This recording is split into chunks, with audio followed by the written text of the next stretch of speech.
nothing rich folks love more than going downtown and slumming it with the poor. They pull up in their carriages and gawk at the students in the common just to watch them talk. Take Philip Schuyler, the man is loaded.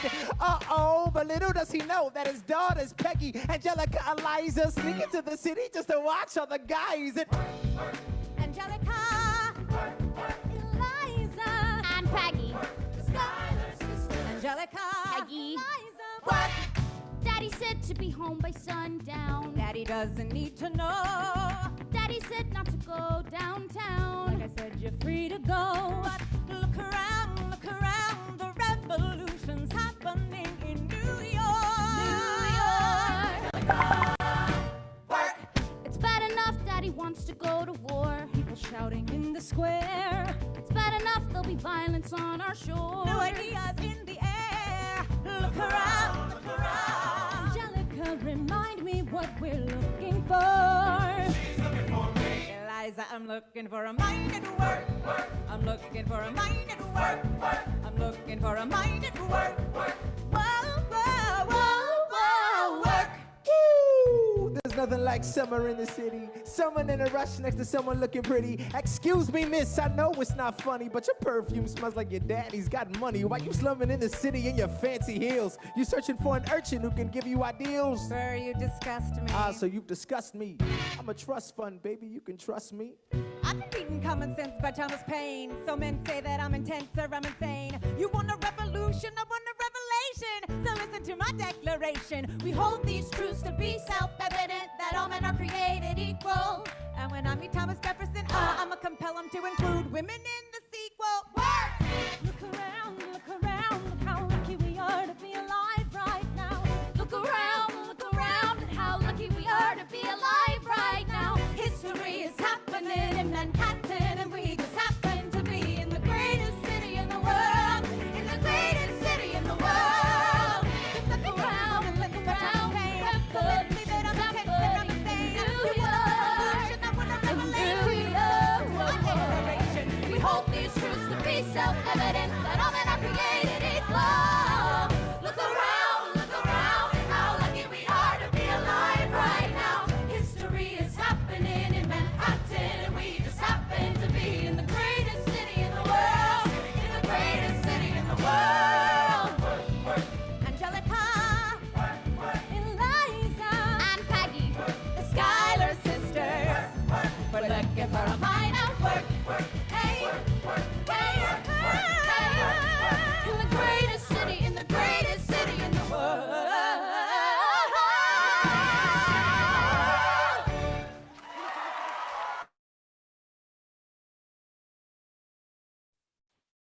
Selamat datang. Kaget lah sih, suaranya beda ya. Tadi merdu, ini nggak merdu.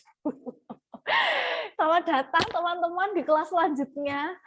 Yang mana tadi habis selesai, ada yang barusan aja beberapa menit yang lalu, beberapa detik yang lalu, baru selesai dari kelasnya Bu Hilda. Selamat datang, boleh sambil on cam, sambil makan boleh ya Bu, boleh. Silakan sambil nyemil juga boleh. Silakan, selamat datang di kelas kalian yang kedua di hari Selasa, yaitu International Communication yang minggu ini saya nggak pakai radio, saya pakai Zoom, karena nanti kita akan ada ini ya, tugas pertama alias AFL 1, supaya teman-teman bisa langsung tanya gitu ya kalau misalnya ada yang nggak jelas. Kita juga mau mengundi gitu ya, melakukan undian dari kelompok-kelompok yang sudah teman-teman pilih ya, anggota kelompoknya kan sudah teman-teman pilih, nomor kelompoknya juga teman-teman sudah pilih. Nanti kita undi, kalian dapat undian apa? Yang jelas bukan microwave, bukan HP gitu ya, tapi undian negara nanti akan kalian presentasikan. Saya mengucapkan selamat siang dulu sama Bu Andiwi nih. Bu Andiwi, selamat siang. Selamat siang Bu Manda. Yang tadi barusan memang selesainya agak jam 1. Iya. Jam 1 kurang berapa langsung cus ke kelas komunikasi internasional. Iya, monggo dijamu sambil nyemil Bu atau sambil Iya, makan, monggo. mungkin Kayak tadi teman-teman ini. Mungkin tadi ada yang belum sempat makan, mungkin untuk ini apa biar tetap semangat, nyemil boleh gitu. Boleh, nggak apa-apa karena mepet juga gitu ya. Mepet Oke, juga tadi. sebelum kita masuk perkuliahan hari ini, mungkin kita presensi dulu. Saya izin duluan ya, Bu. Iya, Bu Karena saya Manda. via QR code. Silakan teman-teman kelas B. Saya ulangi, kelas B International Communication bisa menyiapkan gadgetnya untuk presensi kelas International Communication. Bentar, salah. Oke, silakan. Yang tanya tadi lagunya apa? Jadi ada sebuah musikal judulnya Hamilton, cukup populer waktu dimainkan di teater Broadway-nya Amerika, terus kemudian difilmkan oleh Disney. Jadi teman-teman kalau langganan Disney Plus silakan search Hamilton. Hamilton itu film teater gitu ya, teater musik itu keren banget, menceritakan tentang salah satu founding father-nya Amerika, namanya Hamilton, sejarah gimana dia bekerja gitu ya bersama Kongres untuk membentuk undang-undang gitu ya, hukum yang berlaku saat ini. Itu salah satu kontribusi dari Hamilton, dan itu dikemas oleh sang sutradara dan director juga Lin-Manuel Miranda. Kalau teman-teman tahu Mary Poppins yang baru itu ada Lin-Manuel Miranda yang jadi tukang ngoper koran ya, atau tukang ini yang nyalain lampu. Lin-Manuel Miranda, keren banget lagunya, enak semua. Saya udah nonton itu di Disney Plus ratusan kali. Jadi jangan teman-teman yang mau kepo, lagunya enak-enak. Tadi itu lagunya dinyanyikan oleh 3 perempuan. Jadi ceritanya ada 3 bersaudara. Nanti yang salah satunya ini akan jadi istrinya Hamilton. Ups, spoiler. Nggak apa-apa deh. Oke, kelas B tinggal Bowen. Bowen, belum hadir kah Bowen? Oke, udah. Deborah Helen.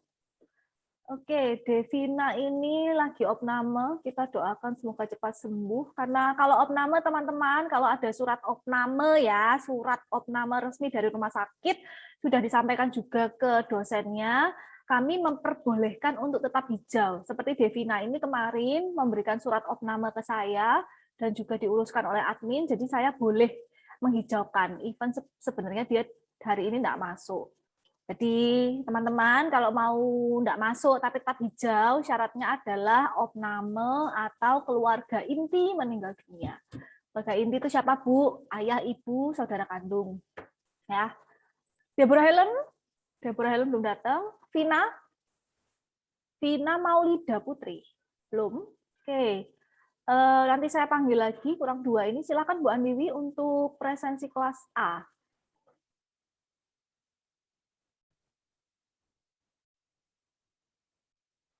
Halo Bu Andiwi. Masih mute nampaknya. Yuk, yang kelas A bersiap untuk bersuara kalau dipanggil oleh Bu Andiwi.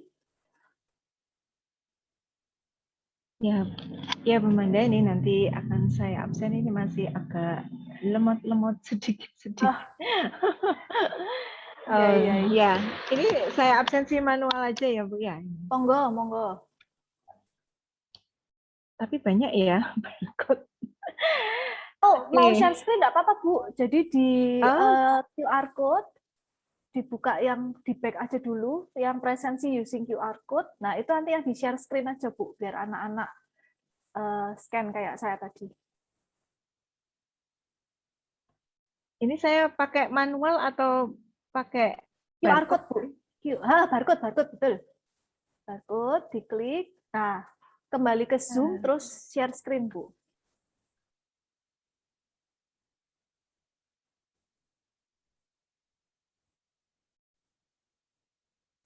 Kalau sudah keluar QR code-nya, belum internetnya. Iya, agak lemot Bu Manda. Tadi malam itu saya itu nggak bisa ya WhatsApp sama IG itu sampai jam berapa? WhatsApp memang error Bu, IG juga. Oh ya, saya itu sampai belum bisa komunikasi sama Bu Hilda sampai sekarang. iya, Dari betul, tadi malam. Teman-teman juga mungkin mengalami ya dari tadi malam WhatsApp. Tadi pagi pun saya juga masih ngalamin WhatsApp. Pokoknya punyanya Mark Zuckerberg ya teman-teman. Jadi WhatsApp, Facebook, Instagram itu ada semacam bug gitu ya yang mengganggu. Iya, sudah. Ini ada barusan bisa sih, katanya barusan bisa dari Saya tadi barusan kan. juga bisa kok, Bu. Barusan bisa ya? Iya, Sel? barusan. Jadi harap bersabar. Untung kita punya media lain yaitu Line dan juga e-learn. Jadi tidak ada yang miskom hari ini. Iya. Ternyata Nah, Kak, manual apa aja, itu? Bu. Ini Nggak sudah, Bu. apa-apa. Sudah keluar. Nah, Ibu Sudah. kembali ke Zoom, terus share screen. Share screen nanti di-share yang halaman barcode-nya. Kembali ke Zoom.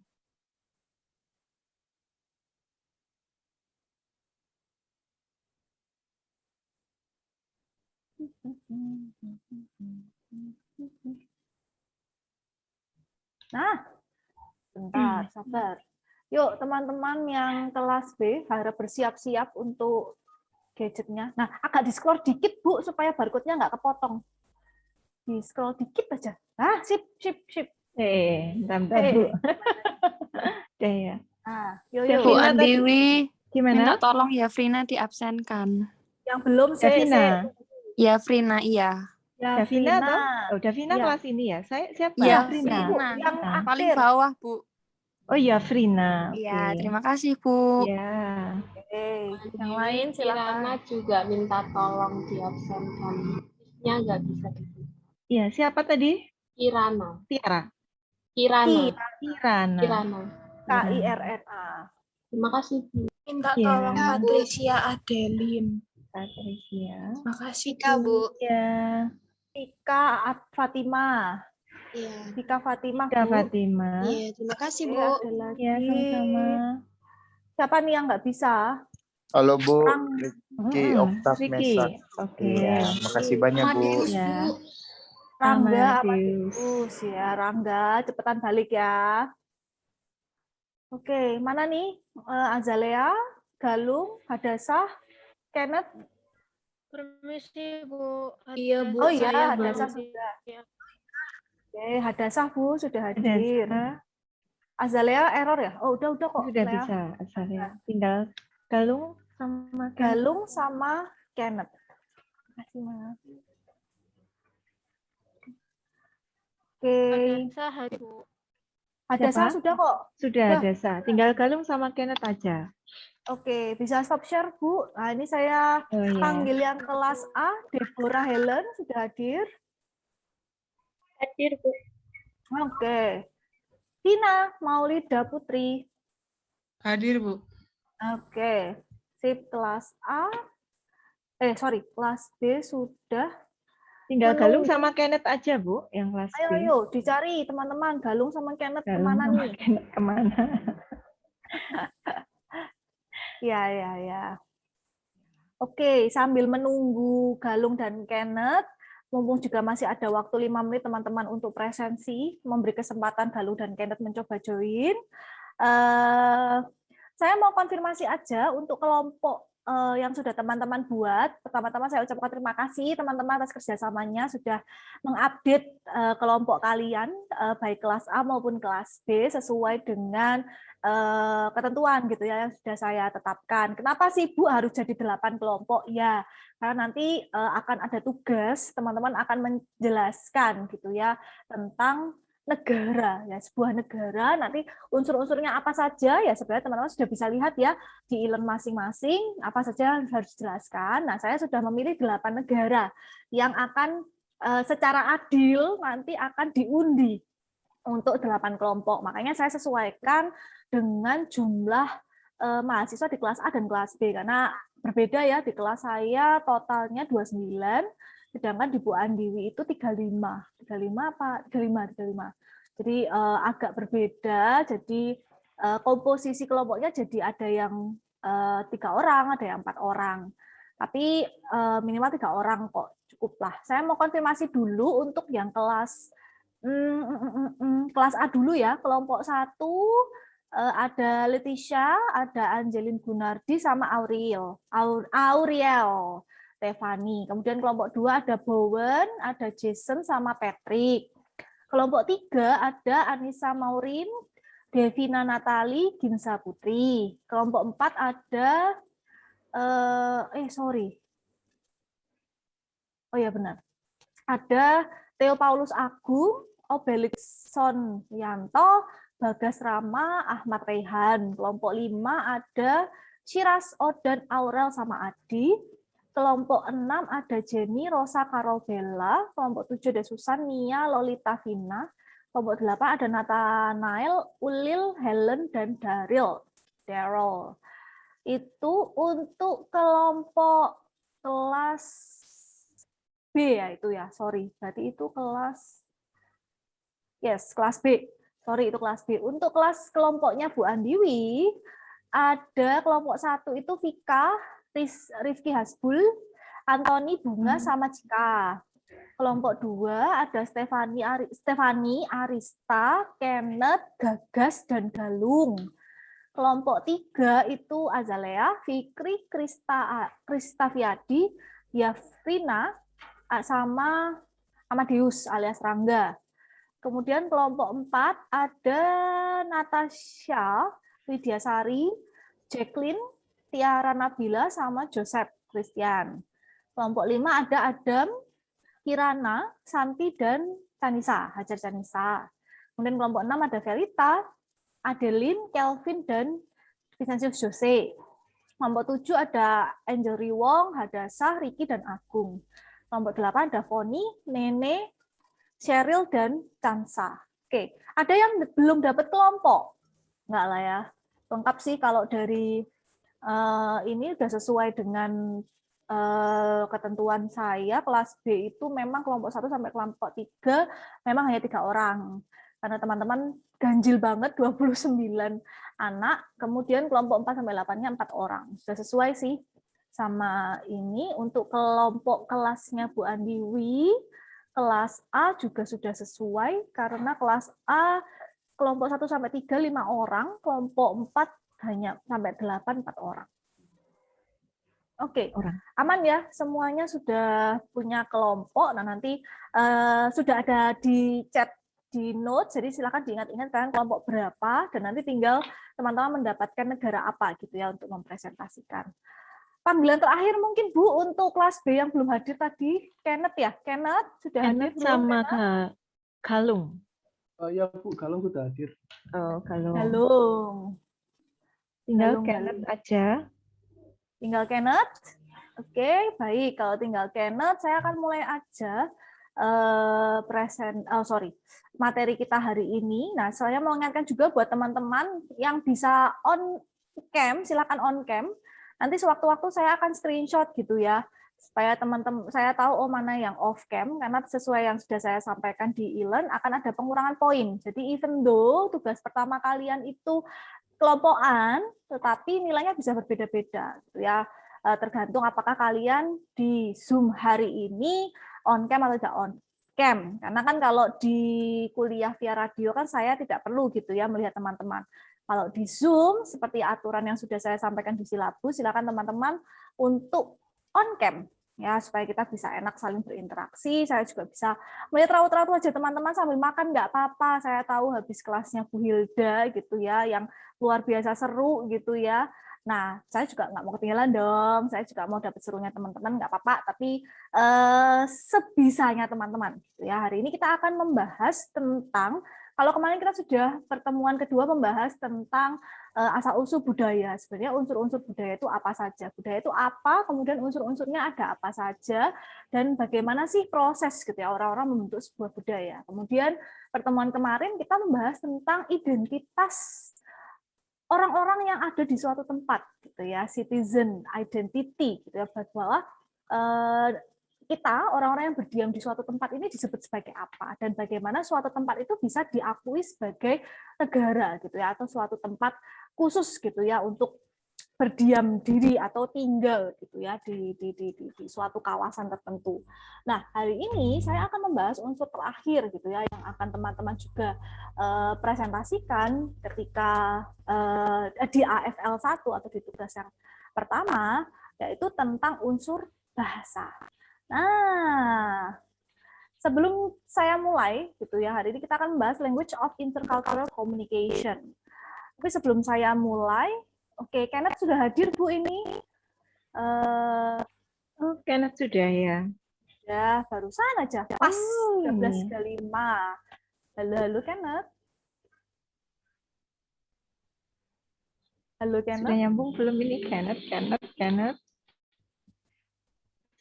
or Sudah Kenneth? nyambung belum? Apaan? Lu blur. Nggak cukup sis 6 SKS, sis. Ya Allah. Halo Bu Hilda. Oke. Oh, itu lo disapa. Halo, Bu Hilda. Oh my God. Oke, baik, kita kan bahas tentang bahasa. Tapi sebelum kita membahas tentang bahasa, yuk kita lihat dulu bagaimana sih sejarah munculnya bahasa.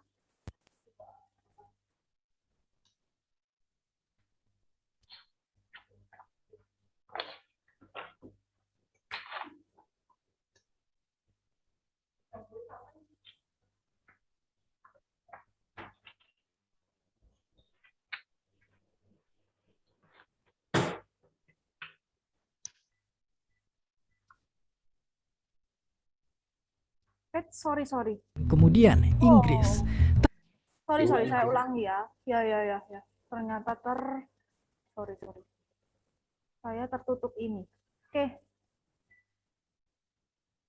Tapi dari mana asal-usul bahasa dan kenapa bahasa bisa beraneka ragam? Nyatanya memang banyak yang penasaran tentang asal-muasal bahasa di dunia ini. Kenapa bakso kita disebutnya bakso dan kenapa apel namanya apel dan kenapa seluruh hal di dunia ini bernama sesuai nama mereka. Menurut Om Noam Chomsky, bahasa muncul pada 60.000 hingga 100.000 tahun lalu di Afrika. Sebelum itu, kita sebagai manusia hanya mampu berkomunikasi sebatasnya, yaitu melalui mulut kita dan gestur tubuh kita. Lalu, kemudian otak kita berevolusi, sehingga lama-kelamaan kita dapat memahami hal yang lebih kompleks. Kita mulai menamai benda, makanan, hingga situasi bahaya menjadi suatu sebutan-sebutan simple, yang diteorikan berasal dari meniru sumber suara sesuatu tersebut. Kemudian setelah itu kita perlahan mulai dapat memikirkan dua benda dalam satu konstruksi, seperti misalnya benda apel dan pohon yang kemudian dikombinasikan menjadi satu konstruksi, yaitu pohon apel. Kombinasi kata-kata tersebutlah yang kemudian berkembang menjadi struktur yang kemudian menjadi cikal bakal dari bahasa. Lalu, ternyata kekepoan kita tentang bahasa sudah dimulai sejak dari zaman Raja Mesir kuno, Psammeticus. Singkatnya, Psammeticus. dengan teganya memerintahkan dua orang bayi untuk dikurung dalam dua kandang yang berbeda. Setelah 2 tahun, kedua bayi anehnya mulai mengucapkan satu kata yang sama, yaitu bekos.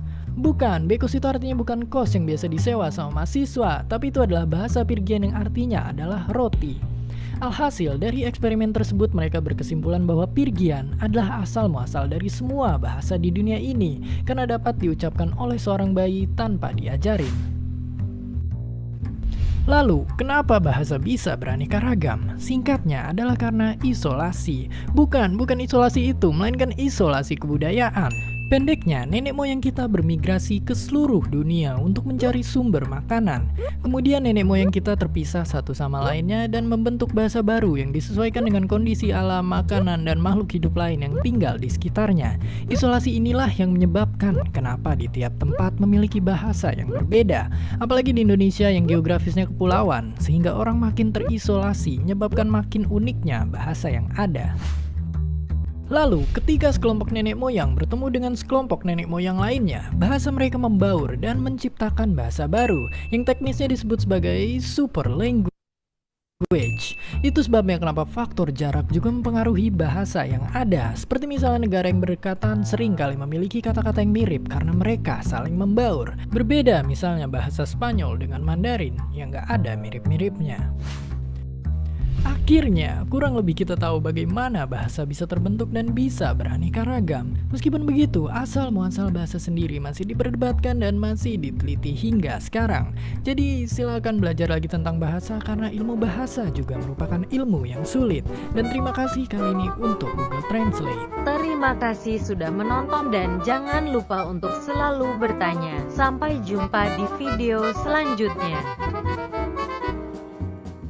Hi there, thanks for stopping by our video. Don't forget to comment, like, and subscribe. Oke, jadi kalau berdasarkan video tadi, asal-usul bahasa itu berarti dari mana ya? dari tadi Bu, dari tadi dengar Bu Hilda ngomong pakai bahasa Indonesia gitu. Atau dari tadi dengerin Bu Andiwi dengan suaranya yang merdu gitu ya. Ya, oke. Berarti bisa dong kita simpulkan gitu ya dari penjelasan yang cukup asik gitu ya cara menjelaskannya di video tadi, bahwa sebenarnya bahasa itu dimulai dari sebuah konsep ya teman-teman. Ada manusia purba yang yang menjumpai gitu ya benda-benda di sekitarnya setiap hari, kemudian akhirnya itu menjadi konsep gitu ya di kepalanya. Ketika dia melihat sebuah pohon, oke, ya di otaknya dia tuh ini gitu ya, ini adalah pohon, sesuatu dengan badan yang ramping, kemudian seperti jari-jari manusia gitu semakin ke atas, kemudian di atasnya tumbuh gitu ya atau menempel di tangan-tangan itu adalah sesuatu yang seperti lembaran gitu ya, seperti lembaran dengan warna yang sangat berbeda gitu ya dengan badannya gitu ya, dan itu tumbuh gitu ya di sepanjang jari-jari yang semakin ke atas itu. Nah, itu adalah konsep gitu ya. Oke, kita menjumpai itu setiap hari. Kemudian muncullah yang namanya kata, yang akhirnya muncul, dengan ciri-ciri konsep yang seperti itu, kita sepakat bahwa konsep tersebut kita namai sebagai pohon. Nah, tadi kalau misalnya di video ditunjukkan bahwa asal-muasal kita mengucapkan kata atau kita mengidentifikasi konsep, itu kita menirukan. Menirukan apanya? Menirukan suaranya. Tadi ada kalau dia lihat kucing, kan kalau dengar kucing, meow, meow, akhirnya kita, itu sesuatu yang berbulu, belang gitu ya, berkaki 4 gitu ya, berekor panjang, itu namanya ngeong, karena kita menirukan gitu ya, cara dia bersuara gitu. Atau misalnya karena dia keras gitu ya, manusia purba itu lihat batu untuk memukul gitu ya, akhirnya ketika dipukulkan batu itu bunyinya kan duk duk duk duk gitu ya. Itu mungkin namanya duk duk gitu, karena bukan nasi goreng duduk gitu ya, malam-malam sliwar depan rumahnya teman-teman. Jadi bahasa itu gitu ya terdiri atas 2 konsep. Yang pertama, yang 2 bagian, Yang pertama adalah konsepnya dulu, penggambaran kita gitu ya, yang kita terima dengan mata gitu ya, kemudian kita persepsikan dengan suaranya gimana, atau ini efek yang ditimbulkan apa gitu ya ketika benda ini dipertemukan atau ketika benda ini dibenturkan ya. Kemudian muncullah yang namanya kata. Nah, jadi bilang bahwa bahasa itu teman-teman sebenarnya adalah merepresentasikan segala sesuatu yang abstrak. Nah, ini abstraction from experience ya. Jadi bagi manusia purba gitu ya yang belum mengenal bahasa gitu ya, akhirnya segala sesuatu yang dia lihat itu abstrak. Tapi dia akan tahu berdasarkan experience, pengalamannya dia. Dia ketemu setiap hari, dia lihat setiap hari, bangun tidur, buka mata, melihat batu, melihat api, misalnya melihat pohon. Itu adalah konsep abstrak yang dia jumpai berdasarkan pengalamannya setiap hari. Kemudian dari pengalamannya setiap hari itu membentuk sebuah pemikiran. Nah, pemikirannya itu tadi gitu kan, gimana ya caranya aku ini bisa mendefinisikan benda yang aku jumpai setiap hari ini ke orang lain. Nah, akhirnya dari cara berpikir itu turun menjadi linguistic system atau sistem bahasa yang kemudian berawal dari cara kita untuk istilahnya mendefinisikan graphic markings ya, petanda grafisnya bulat gitu misalnya, atau keras duk-duk tadi, atau sound bites bunyinya ya, misalnya kalau lagi berburu ketemu sama macan gitu ya, sound bites-nya gitu kan. Nah, dia mengalami itu semua dari experience ya, dari pengalaman dia bertemu objek. Kemudian dia berpikir, gimana ya cara aku mengidentifikasikan objek ini, kemudian itu turun akhirnya menjadi sebuah sistem linguistik. Nah, maka dari itu, bahasa itu timbul akibat adanya interaksi dari orang ke orang yang lain dalam sistem sosial, di mana komunikasi itu adalah sebuah hal yang penting atau proses yang penting untuk menjalin keterikatan antar member atau antar anggota dalam sebuah budaya. Nah, kenapa sih orang itu butuh untuk menjelaskan apa yang dia alami, apa yang dia temui? Itu ya karena supaya dia bisa ngomong kan sama orang lain gitu ya. Kita sebagai makhluk sosial, manusia sebagai makhluk sosial itu sudah gitu ya, pasti merasa harus punya hubungan dengan orang lain gitu ya, untuk bercerita, untuk menceritakan pengalaman kita gitu ya. Maka dari itu ilmu linguistik teman-teman itu jauh sudah lebih lama atau sudah lebih awal gitu ya munculnya sebelum ilmu-ilmu yang lain. Ya, ilmu komunikasi itu kan hanya kita memanfaatkan sistem linguistik gitu ya, berbicara tapi dengan dengan menggunakan media gitu ya, termediasi gitu ya. Kalau bahasa digunakan di koran, oh itu berarti tulisan jurnalistik. Kalau bahasa digunakan di film, oh berarti itu film gitu ya. Digunakan di gambar bergerak, oh itu video, oh itu film. Kalau misalnya dicetak gambarnya dan bahasanya, oh mungkin itu bisa jadi iklan. Jadi ilmu linguistik itu sudah sangat populer gitu ya, sudah sangat lama gitu ya dikaji oleh para peneliti. Nah, sebelum masuk sini mungkin teman-teman juga pernah mendengar gitu ya asal muasal bahasa. Kalau misalnya teman-teman yang beragama Kristiani gitu ya, Kristen ataupun Katolik, teman-teman mungkin pernah ya cerita tentang Menara Babel. Nah, ini saya kurang tahu nih kalau teman-teman yang Muslim apakah juga punya gitu ya cerita yang sama. Karena kalau di Alkitab itu kita tahu ya tentang cerita Menara Babel, di mana ada sekelompok manusia itu yang ingin membuat menara yang menembus langit supaya kita bisa ngomong sama Tuhan gitu ya. Akhirnya mereka bekerja sama gitu ya, membangun sebuah menara sampai tinggi gitu ya, sampai menembus awan untuk mereka bisa berjumpa dengan Tuhan. Nah, kemudian Tuhan tuh marah gitu ya, kok bisa-bisanya kamu manusia itu pengen ketemu aku gitu ya. Ya saya tidak akan izinkan. Akhirnya Tuhan memecah belah mereka dengan cara apa? Dengan cara membedakan bahasa yang mereka gunakan. Akhirnya mereka nggak bisa kerjasama lagi nih, ya. Menara itu jadinya nggak jadi, tidak selesai karena mereka tidak bisa berkoordinasi, gitu ya.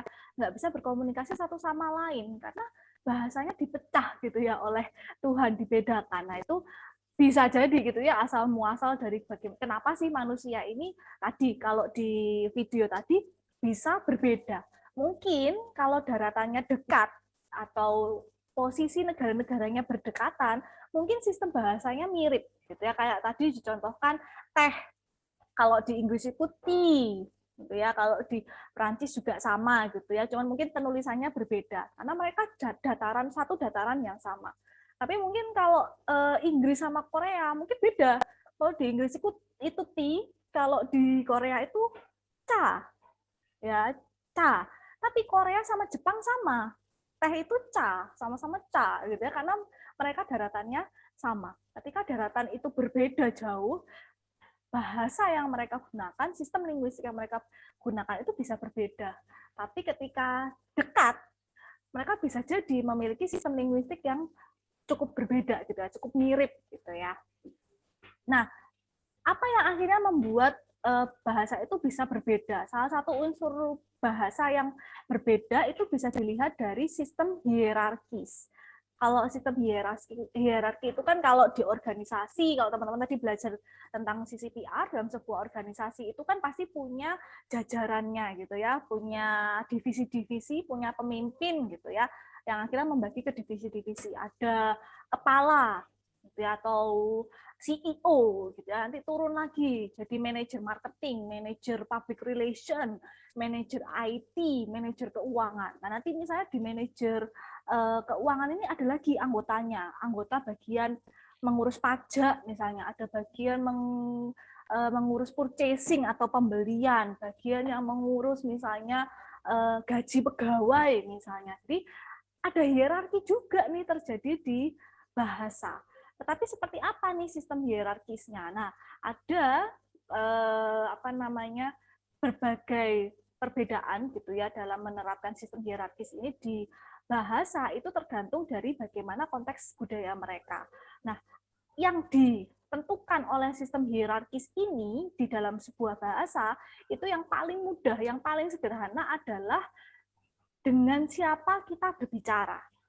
Ya, bagaimana kita memberikan label bagi diri kita dan juga orang yang akan kita ajak berbicara. Nah, ketika kita punya label yang berbeda, apalagi berbedanya itu berdasarkan kedudukan tadi, nah bahasa yang kita gunakan itu ternyata juga berbeda. Nah, ini mungkin yang punya contohnya mungkin Bu Andiwi ya Bu ya. Kalau di bahasa Jawa itu ada jenis bahasa Jawa apa Bu? Ya, Bu Manda, kalau untuk di Jawa itu ada hierarki bahasa, ada kromo inggil, kemudian kromo alus itu yang paling halus ya Bu ya. Kemudian ada bahasa yang agak kasar itu bahasa ngoko. Nah itu dari hierarki itu kita akan tahu dan mana yang nanti kita akan gunakan. Jadi misalnya kalau untuk ngoko itu mungkin dengan teman-teman sepantaran. Kalau kromo inggil itu ke orang tua, kemudian kalau kromonya lebih halus itu kepada orang yang dituakan banget, yang lebih tua. Jadi ada atau memang mungkin ada orang baru ya Bu ya, nggak kenal. Katanya orang baru biasanya kita pakai di kromo halus atau mungkin ya kromo inggil. Jadi memang ini Bu Manda tadi mengenai bahasa itu memang ada unsur kemiripan ketika jarak, ketika letak itu tidak terlalu jauh ya Bu Manda. Misalnya itu waktu Bu Manda bilang itu kan memang ada beberapa bahasa yang sulit untuk ini Bu apa itu dipelajari ya Bu ya. Kalau Bu Manda katanya bahasa Jerman yang paling sulit. Nah ada beberapa di Indonesia aja, sampingnya itu kan di Malaysia itu kayak di perbatasan seperti Kalimantan itu pasti orang Malaysia juga bisa bahasa Indonesia. Nah, ini yang waktu saya ke Thailand, Bu, itu memang bahasanya juga sulit ya, Bu, di bahasa Thailand itu memang ada perbedaan yang Bu Manda sampaikan. Ternyata untuk laki-laki itu apa itu, Bu? Ada sendiri bahasanya. Seperti kopkunka, kopkunkrap itu perbedaan antara laki-laki dan perempuan juga. Nah, waktu itu saya tidak bahasanya itu memang sulit selain tulisannya kemarin kayak kecambah yang tumpah, itu bahasanya sulit, Bu. Jadi kalau saya suruh belajar gitu mendingan enggak usah mundur. Tetapi di daerah Thailand yang perbatasan dengan Malaysia, itu mereka bisa bahasa Melayu juga. Bahasa Jawa, bahasa Melayu, bahasa Indonesia, Malaysia bisa. Tapi kalau di yang agak ke utara ke Bangkok sana itu sudah bahasanya itu bahasa Thailand dan mereka juga tidak semua bisa menggunakan bahasa Inggris ya, hanya sebagian saja Bu. Jadi memang agak-agak mirip ketika ada ini kedekatan. Dan kalau untuk hierarki, nah ini kalau kedudukan bahasa ini memang ada tingkatannya di bahasa-bahasa daerah terutama karena lebih melihat dengan siapa kita berbicara. Tapi kalau untuk bahasa Indonesia kan tidak terlalu ada tingkatan, mungkin hanya tingkatan audiennya siapa, bahasa yang dipakai.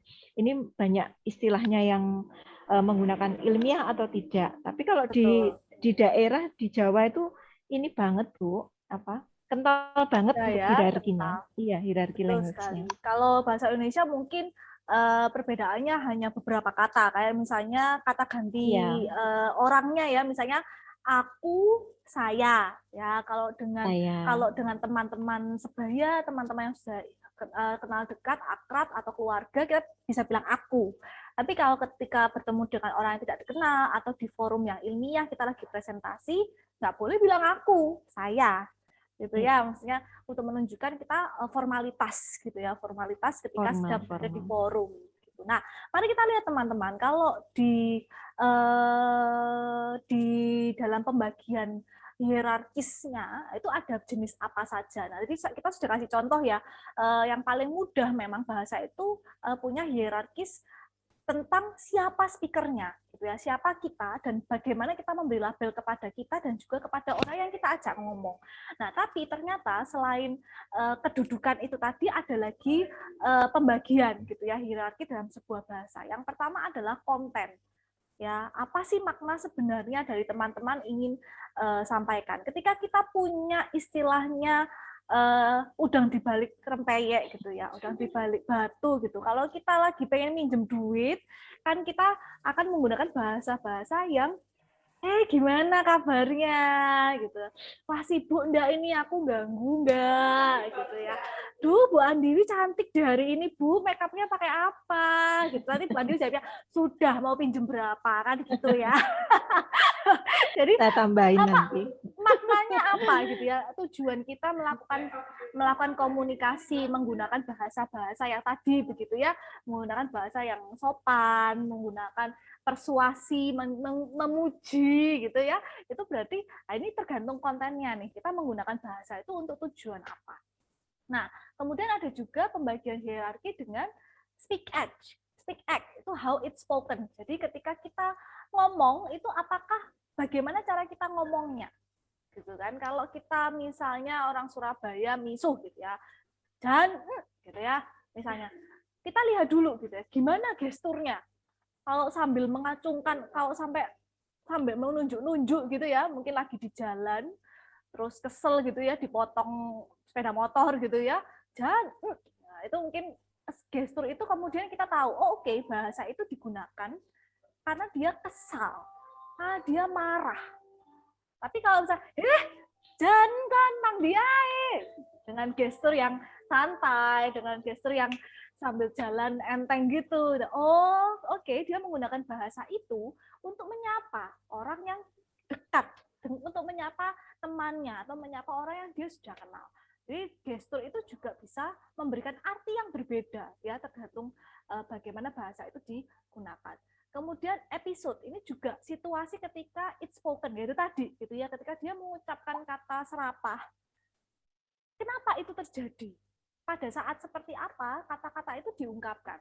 Oh, dia lagi di mobil di lampu merah tiba-tiba dipotong. Oke, berarti dia lagi marah gitu ya. Tapi kalau dia lagi di kafe dari jauh, misuh gitu ya. Oh, dia sedang menyapa. Jadi gimana nih situasi ketika dia menyampaikan bahasa itu. Kemudian relationship. Nah, ini nanti akan kita bahas gitu ya, karena beberapa negara juga menggunakan kategori hierarkis relationship. Ya, bagaimana hubungan orang yang ngomong dengan orang yang diajak ngomong. Nah, sama seperti Jawa kan juga gitu ya. Bagaimana relasi saya dengan orang yang saya ajak ngomong. Apakah saya nggak kenal? Oke, kalau saya nggak kenal, saya harus gunakan kromo alus. Oh, sama mama papa saya, mungkin kromo inggil cukup. Gitu ya. Oh, dengan adik saya, udah ngomongan aja sambil misu-misu juga nggak apa-apa. Gitu ya. Relasi, hubungan. Kemudian autobiografi adalah of the speaker, of the spoken to. Reputasi orang yang kita ajak bicara. Nah, misal katakanlah kita tidak berbeda umur yang jauh, tetapi orang yang kita ajak ngomong ini prestasinya mungkin sudah luar biasa gitu ya. Ujung-ujungnya kita pasti akan menyesuaikan bahasa yang kita gunakan dengan dia. Supaya kita menunjukkan respect, untuk menunjukkan rasa hormat, rasa kagum kita gitu ya pada orang tersebut. Dan yang terakhir, cultural patterns, value, norms, and ethics. Nah, ini juga erat gitu ya kaitannya dengan budaya. Nah, itu tadi seperti yang Bu Andi sampaikan. Mungkin kalau bahasa Indonesia tidak ada ya spesifikasi yang khusus gitu ya untuk bahasa, tapi ketika mungkin masuk lagi nih ke budaya masing-masing, baik itu orang Jawa, orang Batak gitu ya, orang Bali misalnya. Saya nggak tahu yang orang Bali, adakah orang Bali, kalau orang Bali bahasa Balinya gimana? Apakah juga sama seperti Jawa, ada perbedaan dengan umur sama ya? Jadi Cuman ada jenis ke Jawa kan ono coroko, di Bali ana carako. Oh, tapi jenis untuk ngomong dengan orang yang baru, orang yang dikenal itu juga beda juga ya? Di Bali tingkatan bahasanya ada 3, bahasa biasa, bahasa yang halus, sama bahasa yang dipakai untuk kaum-kaum yang lebih suci. Oh, oke. Oh ya, karena masih kasta ya ininya ya. Iya, Pandangannya. Oke, thank you. Nah, ini masuk lagi nih ke norma dan etik yang berlaku di budaya yang sangat spesifik lagi. Itu bisa berbeda gitu ya dengan induk bahasanya. Nah, Kayak misalnya ada contoh ini nih. Kalau di bahasa Inggris itu kan oke, you look sexy as it is gitu ya. You look sexy in that dress. Kalau konten tuh ya mungkin dia juga seksi ya. Cuman bisa jadi ada maksud gitu ya di balik itu. Kita lihat dulu gimana speech act-nya atau gimana gesturnya. You look sexy in the dress gitu ya. Kalau cewek lihat ada cewek muji cewek itu kayak mungkin kita bakal lu sarkas atau lu jealous gitu kan. Atau kalau cowok yang melihat you look sexy in the dress itu kayak oke, dia suka nih sama aku kayaknya gitu kan. Speech act. Episode ini misalnya apa nih di kondisi seperti apa dia menyatakan itu. Apakah dia menyatakan itu di hadapan kamu saja atau di hadapan orang lain. Jadi misalnya, oh you look sexy in that dress, ada orang lain misalnya. Dan orang lain misalnya, oh iya ya aku setuju, I agree. Gitu ya. Atau secara privat nih, gitu kan. Itu kalau di grup WA itu sekarang, kalau di WA itu sekarang kamu ngomong ini tuh di PC atau di grup gitu ya, di konteks situasi yang seperti apa. Kemudian bagaimana relasi Anda dengan orang yang mengatakan itu, gitu ya? Apakah kalian best friend? Kalau best friend kan, kamu cantik deh, gitu ya. Oke lah best friend. Tapi kalau ada guru atau dosen ngomong ke mahasiswanya, kamu seksi deh di dress itu, kan kamu langsung takut ya, bapak ini krip banget, gitu ya, auto takut gitu kan. Nah kalau di kalau yang autobiografi, the speaker has a habit of appropriation. Apakah dia memang punya sejarah atau apakah dia memang punya reputasi orang yang suka memuji? Nah, misalnya gitu. Ya, apakah dia memang mengatakan itu untuk memuji atau untuk nyindir? Nah, kan kamu harus cari tahu nih, bapak ini ngomong ini karena dia memang baik hati atau memang punya sejarah kelam gitu ya. Nah, itu adalah autobiografi. Jadi reputasi dia. Nah, yang terakhir adalah cultural patterns. Kalau berdasarkan budaya di Indonesia, kalau misalnya ada orang bilang, kamu seksi deh pakai baju itu, nggak masalah gitu ya, nggak ada kericuhan yang terjadi. Tapi kalau teman-teman mengatakan ini di Amerika, apalagi kalau cowok ngomong ke cewek, hati-hati, kalian bisa kena UU sexual harassment. Karena sexual harassment itu tidak harus berperilaku gitu ya, tapi kata-kata, melontarkan kalimat, melontarkan ujaran itu pun juga bisa dianggap sebagai sexual harassment. Kalau di Indonesia mungkin nggak apa-apa gitu ya, tapi kalau ya mungkin dilihat aneh aja gitu, kamu mau minjem duit ya, tuh misalnya, atau kamu mau dikasih ya, mau dibeliin ya, gitu ya, paling cuma gitu doang, nyinyir doang. Tapi kalau di US atau di Amerika kalian bisa nih kena UU sexual harassment, pelecehan seksual. Nah, ada lagi teman-teman jenis hierarki bahasa yang mungkin jauh berbeda gitu ya, 180 derajat dari yang sudah kita obrolin tadi. Nah, tapi saya mau tanya dulu nih, kalau di mata teman-teman ini apa sih? Ini namanya apa kalau ini? Mie, Bu. Spaghetti, Bu. Spaghetti, Bu. Spaghetti. Ada ya, ada yang bilang apa Pak? Pasta. Pasta. Oke, ada yang bilang mie, ada yang bilang spaghetti, ada yang bilang pasta. Kalau ini Pasta. Makanan, Bu. Fusilli. makanan. Pokoknya Ya. makanan luar negeri, Bu. Yang kiri angel hair ya. Yang kiri apa tadi? Angel hair. Girl hair. Yang kanan? Penne. Penne. Ada yang spesifik udah. Tadi ada yang bilang makanan, ada yang bilang pasta juga. Kalau ini pasta, kiri tadi ada yang bilang pasta juga. Oke, terakhir kalau ini apa? Opo iku Bu, panganan opo iki? Kali ya, Bu. Pangsit, Bu. Pangsit. Wow, cita rasa lokal sekali ya. Ravioli. Raviola, ricotta. Ravioli. Oke, baik. Saya tercengang dengan yang menjawab ini pangsit gitu ya, sangat lokal sekali ya, nggak apa. Ini mungkin identik gitu ya dengan negara apa guys kalau makanan ini? Negara apa yang Eropa, Italia. Ferrari. Bu. Itali. Kebanyakan tali, Bu, tahu. Kebanyakan Italia. Yes, memang banyak gitu ya orang-orang Eropa gitu ya mengkonsumsi ini, tapi mungkin sejarahnya memang ini dibawa oleh explorer gitu ya, atau penjelajah dari dunia dari negara Italia. Nah, ternyata teman-teman, Italia pun itu punya hierarki dalam bahasanya. Tapi mereka membedakan bahasa itu dari general to spesifik. Jadi, nah kalau dia yang jawab tiga-tiganya pasta, Bu, yang kiri pasta, yang tengah pasta, yang kanan juga pasta, ya itu ya benar. Tapi kalau kamu ngomong sama orang Italia, kamu mau makan apa, kamu bilang pasta, dia akan sama kayak dia yang jawab, Bu, itu makanan. Iya sih, makanan, nggak salah gitu kan. Tapi kalau pasta gitu ya, teman-teman, kalau misalnya nanti jalan-jalan ke Italia, dia ternyata punya hierarkinya sendiri, di mana pasta itu ternyata dibagi menjadi 4 jenis gitu ya. Ada asciutta, ada ripiena, ada imbrodo, ada al forno. Kalau tadi teman-teman bilang yang sebelah kiri itu spaghetti. Oh oke, berarti dia masuk ke kategori pasta yang jenisnya asciutta, namanya spaghetti. Kalau yang tengah tadi ravioli, oke, berarti dia beda nih kastanya gitu ya sama spaghetti, karena dia berada di jenis yang berbeda. Ya, ada jenis pasta yang ripiena. Kalau yang paling kanan itu apa berarti, teman-teman? Jenisnya. Yang kalau ini sih saya bilangnya makaroni ya, kalau di Indonesia.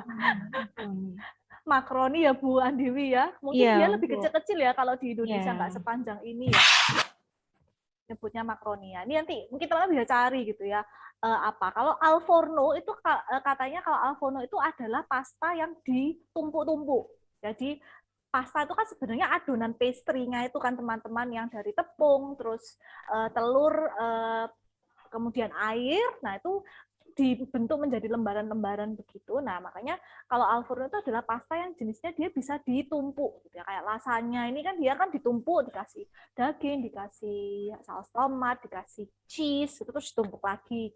Nanti diulangi lagi, dikasih daging, dikasih cheese gitu ya. Aduh, jadi ikut lapar gitu ya siang-siang bahas makanan. Tapi memang gitu ya, di negara Italia contohnya dia juga menerapkan hierarki bahasa dalam rangka penamaan makanan, misalnya contohnya dari hal yang sangat general ke yang spesifik. Kalau di Jawa kemarin kita apa ya, Bu, memberikan contohnya? Kalau makanan? Kalau makanan itu ini pisang, Bu, yang pisang, Bu, pisang yang disuguhkan. Jadi kalau buah-buahan yang untuk raja itu pisangnya pakai pisang raja, kemudian pisang emas, seperti itu, Bu. Kalaupun untuk sajen itu juga ada sendiri tingkatannya. Kalaupun yang orang biasa-biasa makan itu ada kelasnya pisang gepok, itu yang pisang barlin, itu yang kecil-kecil. Jadi memang di Bu, di lokal daerah pun juga ada hierarki kalau untuk makanan khas daerah. Kalau raja-raja di Jawa itu kan ada menu-menu tersendiri, Bu, untuk ini makanan raja. Misalnya asu buntung itu, Bu, apa itu? Anjing yang tidak ada buntutnya itu juga makanan para raja. Asu buntung itu namanya kalau di Jawa. Kalau dulu itu kan coto Makassar itu juga makanan para raja, yang kalau sekarang kan sudah familiar di mana-mana ya. Jadi kalau dulu raja-raja di Jawa itu ada makanan-makanan khas yang itu hanya boleh dimakan oleh raja. Untuk rakyat jelata tidak boleh. Seperti ini asu buntung itu anjing yang tidak ada itu, Bu, ekornya. Itu, Bu. Ya, itu khusus untuk makanan raja-raja di Jawa. Ada tingkatannya. Namanya pisang aja ada loh ya, teman-teman. Jenis-jenisnya banyak, dan ternyata kalau di Jawa itu ya dibedakan gitu ya, berdasarkan kamu siapa nih, yang raja ya hanya boleh atau kalangan bangsawan ya hanya boleh pisang raja gitu. Tapi kalau untuk hanya rakyat jelata gitu ya, pisang bisa. yang untuk sesajen aja kalau diganti pisang gepok itu yang murah itu juga tidak boleh, Bu. Jadi harus pisangnya itu pisang sajen, pisang emas itu. Kalaupun untuk raja tidak boleh ngasih itu dulu, Bu, ya zaman raja itu upeti ya, Bu, ya seserahan itu. Itu untuk acara-acara ritual pun juga dibedakan. Jadi ketika saya Kalau di daerah saya itu kan masih kental, Bu, untuk acara-acara ritual budaya itu, untuk larung sesaji itu pun juga dibedakan. Yang paling atas nanti pisangnya apa, yang paling Oh, bawah itu pisangnya ada. Jadi oh ya gunungannya karena itu, Bu. kayak gunungan gitu ya Bu ya. Gunungan, iya, gunungannya itu. Nanti yang di puncak itu pisangnya itu yang besar itu, terus kemudian yang bawah itu juga ada sendiri. Jadi memang Nah, walaupun makanan, walaupun buah-buahan itu juga ada hierarki, sama seperti bahasa. sama seperti ya itu Iya. gitu kan, bagaimana kita memberikan label itu ya teman-teman pada segala sesuatu yang kita jumpai, kemudian itu lahir menjadi bahasa atau linguistik sistem gitu ya, sistem linguistik. Nah akhirnya kita membuat aturan kita gitu ya yang sudah disepakati juga oleh kelompok kita, bahwa ya hal ini yang namanya ini itu cuma boleh buat kalangan atas, yang hal ini namanya ini cuma boleh untuk kalangan bawah ataupun menengah bawah gitu ya. Itu adalah ya bentuk gitu ya bagaimana kita membuat klasifikasi atas benda-benda yang ada di sekitar kita. Nah, ada lagi nih teman-teman, kalau tadi kita sudah bahas tentang hierarkis orang gitu ya, orang yang kita ajak ngomong gitu kan, itu akan menghasilkan bahasa yang berbeda. Kemudian hierarkis berdasarkan dari yang paling general ke yang paling spesifik gitu ya. Itu juga ada gitu ya negara yang memanfaatkan hierarkis bahasa tersebut. Nah, ada nih contohnya. Yang paling mudah adalah based on formalitas, formality. Itu mungkin teman-teman tahu ya, kalau senang nonton drama Korea, segala sesuatu yang diawali oleh yo atau imita itu pasti adalah jodenmal atau bahasa formal yang kita gunakan untuk ketemu dengan orang baru, orang yang lebih tua dari kita gitu ya. Itu Hadasa sering tuh kalau main ke UCV ke ruang dosen itu pagi-pagi nyapaannya annyeonghaseyo gitu ya, karena dia tahu nih yang disapa adalah dosen gitu ya. Tapi kalau Hadasa sama teman-teman sepantarannya paling ketemu ya annyeong gitu ya, karena nggak pakai bahasa formal ya, bahasa informal, banmal kalau bahasa Koreanya. Nah, bangsa Jepang atau negara Jepang pun demikian gitu ya. Di Indonesia sama ya Bu ya, kan halo, selamat pagi gitu ya. Kalau kita berada di sebuah forum yang kita tahu nih ada hierarki di sana, ya kita pasti akan menggunakan bahasa formal. Atau kita lagi di forum yang memang sangat ilmiah gitu ya, kita akan menggunakan bahasa-bahasa yang formal. Nah, ada yang menarik nih teman-teman. Kalau bangsa Jerman itu ternyata bahasa yang dia gunakan itu ternyata hierarkisnya berdasarkan gender. Nah, mungkin teman-teman kalau iseng bisa cari gitu ya. Di dalam bahasa Jerman itu, teman-teman mungkin ada yang belajar misalnya di waktu SMA ataupun belajar secara otodidak ya. Saya belajar bahasa Jerman itu di SMA sama 3 tahun itu pusing. Karena apa? Saya harus menghafalkan vocabulary. Vocabulary itu kan kata-kata ya. Jadi misalnya kalau misalnya meja itu apa? Kalau bahasa Inggris kan meja itu a chair gitu kan. A desk, kalau kursi itu a chair gitu ya. Kalau di Jerman tidak hanya harus menghafalkan chair dan desk-nya saja, tetapi harus menghafalkan pasangannya. Jadi negara bahasa Jerman itu dia membedakan benda-benda dengan gender maskulin, feminin, dan juga netral. Kalau benda yang diklasifikasikan sebagai maskulin, awalannya der. Kalau bahasa Inggris kan ya, sebuah, a chair, a desk, a wall, a pen gitu ya, a pencil gitu kan, semuanya sebuah. Kalau di Jerman nggak boleh. E-nya itu harus berbeda-beda berdasarkan ini benda ini punya sifat apa, maskulin, feminin, atau netral. Nah, itu kita harus menghafal benda ini maskulin atau feminin atau netral. Kalau maskulin dia akan diawali dengan der. Kalau feminin dia akan diawali dengan D-I-E. Kalau netral dia akan diawali dengan das. Contohnya, kalau ciri-ciri yang paling mudah itu adalah kalau benda itu punya permukaan yang lancip. Misalnya ballpoint, pensil, pisau. Itu dia punya permukaan yang lancip kan, tajam.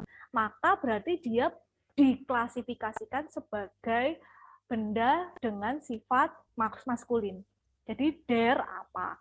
Der apa gitu. Jadi mereka akan memisahkan benda-benda itu berdasarkan sifatnya. Nah, itu juga cukup complicated gitu ya. Kalau teman-teman passion tapi silakan gitu ya kalau mau cari tahu tentang bahasa Jerman. Mungkin teman-teman juga pernah gitu ya belajar bagaimana menghafal bahasa Jerman. Memang susah pol ya, bener-bener. Saya baca chat kalian, ya bener susah pol gitu ya. Belum kita harus ngafalin artinya, ntar harus ngafalin sifat ininya gitu kan. Tapi ya cukup menarik lah buat belajar hal-hal yang baru. Itu sekilas.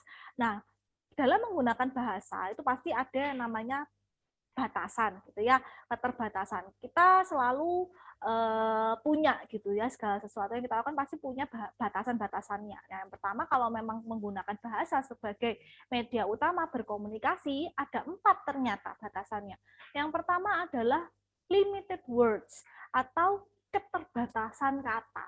Nah, kemarin saya cerita-cerita nih sama Bu Andiwi. Bu Andiwi kayaknya dulu ya, sebelum ada pandemi COVID, kita cuma kenal sama yang namanya daring, alias online ya. Kalau online itu kan bahasa Indonesianya adalah daring alias kependekan dari dalam jaringan. Nah, begitu muncul kuliah online, work from home gitu ya, kemudian muncul yang namanya bahasa Indonesia offline, alias luring atau luar jaringan. Nah, itu membuktikan bahwa bahasa itu juga berkembang karena apa? Ada kebutuhan untuk melengkapi objek atau konsep yang ada di kepala kita ini ke dalam sebuah sistem linguistik, sistem pembahasaan. Nah, jadi istilah-istilah baru, misalnya teman-teman yang baru muncul nih sekarang, kata-katanya yang kemudian, oh itu menjelaskan konsep ini. Kemarin apa ya Bu Andiwi? Selain luring? Ada itu Bu, kalau untuk COVID itu, ya. Survivor itu bukan sih, apa namanya? Kata orang yang habis sembuh dari COVID, apa namanya? Penyintas. Nah, orang-orang yang sudah sembuh dari suatu penyakit. Misalnya kalau sembuh dari cancer, sembuh dari COVID itu ternyata disebut, kalau bahasa Inggris kan namanya survivor ya. Tapi ternyata di bahasa Indonesia-nya menjadi penyintas. Nah, itu adalah kita ini punya konsep nih. Jadi konsepnya itu adalah gimana ya cara kita menyebutkan orang yang sembuh atau berhasil sembuh dari sebuah penyakit yang serius gitu ya, atau dari suatu kejadian yang bisa jadi membahayakan nyawanya. Orang yang nyawanya hampir terambil gitu ya, terenggut gitu ya, baik itu oleh suatu kejadian ataupun suatu penyakit. Nah, ternyata di bahasa Indonesia kan sebagai penyintas. Nah, itu adalah bukti gitu ya bahwa akan selalu ada bahasa atau kata-kata baru yang muncul untuk menjelaskan konsep yang benar-benar baru gitu ya, literally baru. Makanya itu usaha manusia sebagai makhluk sosial untuk akan mencari sistem linguistik yang akan dia sepakati dengan lingkungan sekitarnya. Nah, Bu, kesepakatannya gimana ya caranya? Nggak perlu pakai meeting gitu ya, nggak perlu pakai surat SK gitu ya. Kalau sudah diviralkan, nah biasanya itu pasti akan otomatis sepakat gitu ya. Kalau kemarin kita ngobrol-ngobrol soal ini baper ya Bu Andiwi ya. Iya, bahasa-bahasa ini apa itu Bu, gaul yang sekarang muncul, sering banyak muncul di media-media sosial. Itu kan kosakatanya baru Bu ya. Jadi kadang kalau seusia saya pun juga saya harus nyari di Google ya. Ini artinya apa sih? Dulu muncul istilah baper, itu tulisannya guys saja jadi guys, guys. Guys, ya benar. Jadi padahal itu diambil dari bahasa Inggris tapi munculnya di Indonesia sangat banyak, guys, guys, guis dan lain sebagainya. Kemudian muncul istilah kalau selama pandemi itu, kalau dulu hanya saya bilang saya tertular, sekarang istilahnya terpapar. Padahal kalau terpapar itu kayak seolah-olah kita terpapar sinar matahari yang mengakibatkan wajah kita menjadi penuh ini Bu, noda ataupun make up yang luntur ya, terpapar namanya. Tapi sekarang terpapar itu untuk penyakit. Bukan untuk sinar saja, untuk penyakit. Nah, bahasa-bahasa gaul yang muncul di dalam media sosial yang tentunya apa ya Bu? Ya ini kayak tren ya, trennya sekarang apa yang digunakan gitu bahasanya. Nah itu akan sering digunakan, misalnya auto, dulu kan orang jarang bilang auto meronta hatinya kalau lihat jomblo, istilahnya dulu masih langsung, masih pakai bahasa-bahasa biasa. Ini memang kayak ada ini Bu ya, akulturasi budaya gitu untuk membuat sebuah bahasa atau kosakata baru. Ini bisa dibuat kamus mungkin ya Bu? Benar. Iya, beberapa bahasa kan, gaul. akhirnya bahasa Indonesia itu kan memperbarui gitu ya kamusnya, karena ya mungkin ada akhirnya karena saking selalu dia digunakan gitu ya oleh masyarakat, akhirnya dia masuk gitu ya menjadi kata di kamus. Nah, yang kedua, bahasa itu tingkatnya adalah ambigus dan juga contextual. Sama kayak tadi Bu Andi disebutkan. Kalau kita nggak tahu konteksnya, mungkin kita akan salah paham gitu ya. Kayak tadi misalnya kalau Bu Andi dibilang baper, apa sih kalau kita nggak tahu kan kita biasa-biasa aja ya. Tapi kalau kita tahu artinya, ya kita akan, oh itu ya artinya, oh artinya gitu ternyata. Nah itu keterbatasan bahasa salah satunya adalah bagaimana konteks yang melingkupi dari bahasa itu sendiri, ambigu. Kalau misalnya teman-teman bikin kalimat gitu ya, bapak makan, adik tidur. Kalau komanya di bapak makan, adik koma tidur. Itu kan ambigu ya. kalau diartikan kan oke, bapak habis makan bapak habis makan adik, dia tidur gitu kan. Jadi bapak makan adik. Tapi kalau misalnya bapak makan, koma, adik tidur. Cara melafalkannya bapak makan, adik tidur. Atau kita bahasanya bapak makan, adik tidur. Ambigus ya, sangat ambigu gitu ya. Kita mengartikannya, wah benar-benar ini bapaknya makan adik gitu maksudnya, terus tidur. Atau bapak sedang makan, adik sedang tidur gitu kan. Jadi itu keterbatasan bahasa itu bagaimana dia menjelaskan konteks gitu ya, konteks yang ada di sekitar bahasa itu, ataupun bagaimana cara dia melafalkannya gitu ya, apakah dia spesifik gitu ya untuk menjelaskan sesuatu. Kemudian juga cultural bias kultur, bias budaya. Nah, mungkin teman-teman yang paling kerasa itu adalah perbedaan. Sekarang kita kalau menyebut kameramen, itu sudah nggak boleh lagi kameramen. Harus kamera person. Karena kameramen itu kan sangat bias ya pada budaya patriarki. Karena dulu segala sesuatu itu kan selalu disebut sebagai man. Gitu ya. Apalagi kameramen, apalagi yang lain yang masih ada men-nya belakangnya. Itu sekarang teman-teman dalam bahasa yang baku, bahasa yang digunakan secara internasional, bahasa Inggris, kita sudah tidak boleh lagi menyebut kameramen. Semua man diganti dengan person yang tidak bias gender, gitu ya. Jadi kamera person ya, namanya person ya ada, sekarang gender pun ada lebih dari 2 gitu ya, nggak cuma laki-laki dan perempuan, ada macam-macam gitu ya, bermunculan LGBTQ community, nah akhirnya harus diganti menjadi kamera person. Ya. Dan yang terakhir pasti mistranslation and judgment. Nah, bahasa itu bisa diartikan secara berbeda-beda gitu ya, apalagi katakanlah bahasa di dunia ini kan yang paling yang internasional yang diakui adalah yang pertama adalah bahasa Inggris. Kemudian ada juga bahasa China gitu ya, Cina, kemudian juga bahasa Arab. Nah, ketika terjadi kesalahan dalam mentranslasikan atau menerjemahkan, itu akhirnya berakibat kepada kita salah gitu ya menilai. Mungkin kayak tadi gitu ya, you look sexy in that dress gitu ya. Kalau ada orang bule muji kamu, mungkin kamu akan ini banget deh, creepy banget deh orang ini. Padahal mungkin sebenarnya dia memang benar-benar orang yang memuji, atau dia merasa bahwa ya kamu patut dipuji gitu ya untuk itu. Ya sama gitu ya, kayak undang-undang Amerika kemudian melindungi kalau ada orang yang memujimu, itu bisa diasumsikan sebagai sexual harassment. Nah, itu karena ada ya yang namanya mistranslation. Salah pengertian gitulah ya, salah mengartikan dan salah menilai. Itu adalah batasan dari bahasa gitu yang selalu kita gunakan sehari-hari. Berbeda budaya, akhirnya beda juga mistranslation dan juga misjudgment yang terjadi. Ada pertanyaan dulu tentang bahasa? Nggak ya? Aman? Oke, kalau sudah aman, kita nggak akan lama-lama kelasnya karena ini sudah jam kalian tidak produktif. Nah, kita akan masuk ke penjelasan tugas pertama ya, Bu. Nah, ini berlaku untuk kelas A dan juga kelas B. Seperti yang saya sampaikan, teman-teman sudah membagi diri menjadi 8 kelompok, baik kelas A maupun kelas B. Nah, tugas kalian untuk AFL 1 itu adalah group project presentation, jadi kelompok ya, berkelompok. Nah, apa yang teman-teman presentasikan, nanti teman-teman akan mengundi. Saya akan mengundi kelompok A dan juga, kelas A dan juga kelas B untuk mendapatkan satu negara yang akan dipresentasikan. Apa yang harus dipresentasikan dari negara tersebut? Yang harus dipresentasikan adalah 3 elemen berikut ini. Yang pertama, kita kemarin sudah belajar kan tentang identitas masyarakat, identitas orang yang mendiami suatu tempat.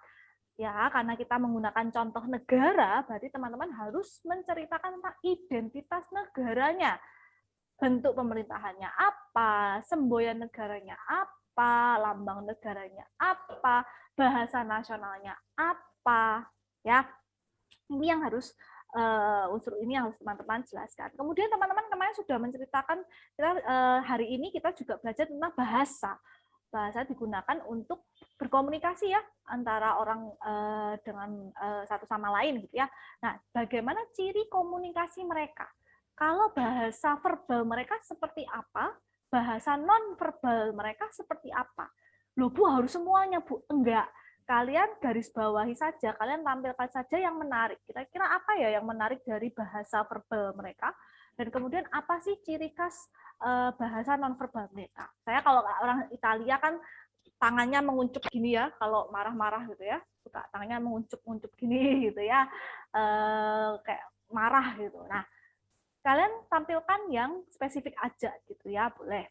Kemudian yang terakhir adalah, nah, di pertemuan kedua kita sudah belajar tentang budaya secara keseluruhan gitu ya, unsur-unsur dalam budaya. Nah, silakan teman-teman cari tahu bagaimana unsur budaya dalam negara tersebut. Misalnya, punyakah mereka suku bangsa, gitu ya, suku-suku di dalam suku-suku dalam negara tersebut, gitu ya.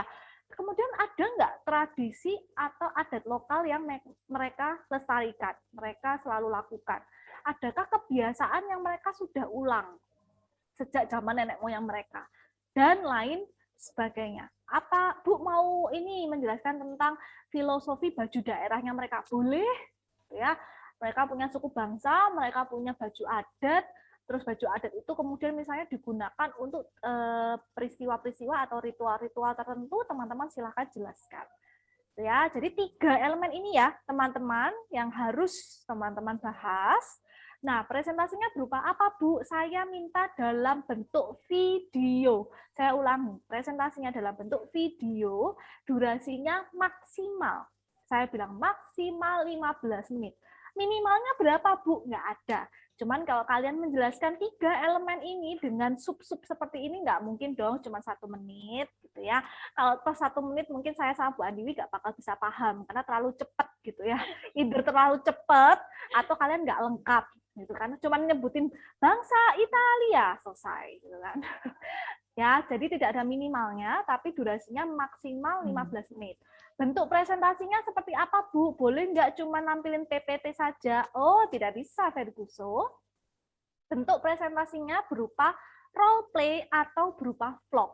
Jadi silakan teman-teman membuat konsep ya dalam menceritakan 3 elemen dalam sebuah negara itu dalam bentuk role play atau vlog. Tenang saja, setelah ini saya akan putarkan contoh kakak kelas kalian 2019 tahun lalu ya. Nah, apa yang dikumpulkan, saya tidak minta filenya, saya minta link YouTube-nya.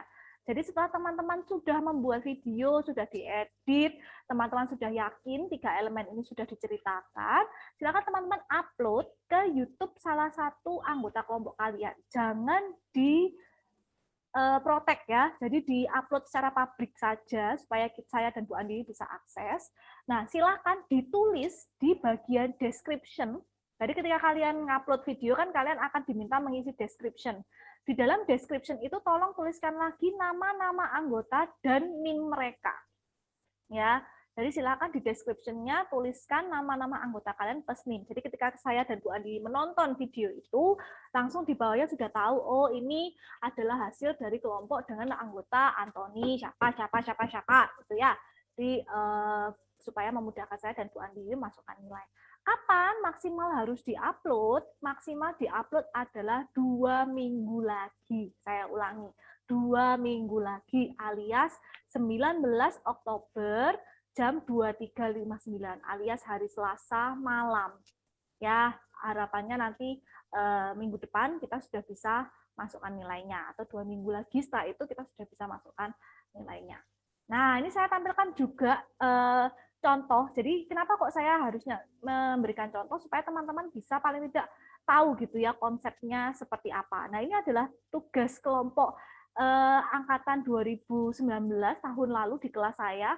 Ini adalah kelompoknya Kak Kasep dan kawan-kawan. Mereka kebetulan mendapat negara China. Nah, ini dia membentuk judul Five Rangers Present Idiots Go to China. Mari kita tonton sebentar ya. 15 menit. 朋友们，大家好！今天我们来自第3组，讲从中国的身份、沟通特征和国家的文化开始，讨论中国的状况。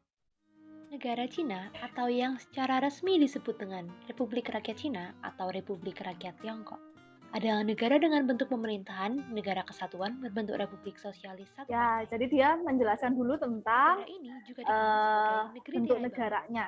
Ya, next kita next dulu. Masyarakat Nah, negara Tiongkok biasanya disebut seperti masyarakat di negeri tirai bambu ini. Nah, setelah itu mereka menjelaskan tentang fenomena komunikasinya, fenomena komunikasi dan juga budaya orang-orang Cina. WeChat, Weibo, dan QQ. Masyarakat Cina juga memiliki budaya membungkukkan badan. Ketika mereka sangat bersalah kepada orang lain, mereka akan melakukan. Nih, ini bagian vlognya nih ya, bagian role play-nya.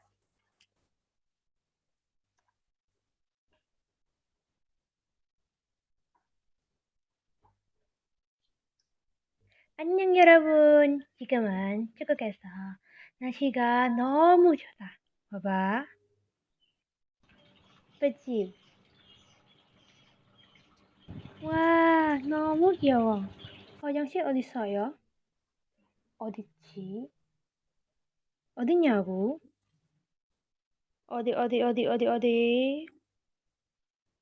찾았어. 이 냄새. 뭐야? 화장실. 저 화장실.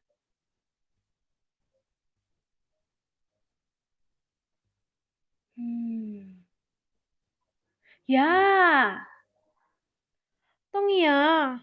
야, 이게 뭐야? 사람들이 왜 이렇게 더러워? 아, 진짜로.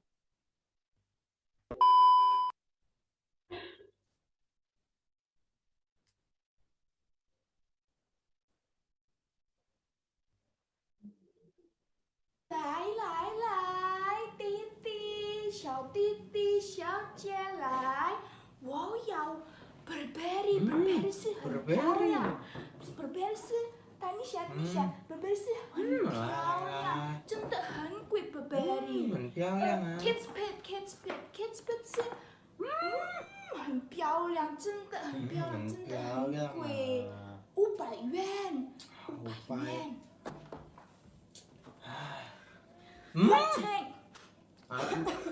virus 啊，小倩，这个包是多少啊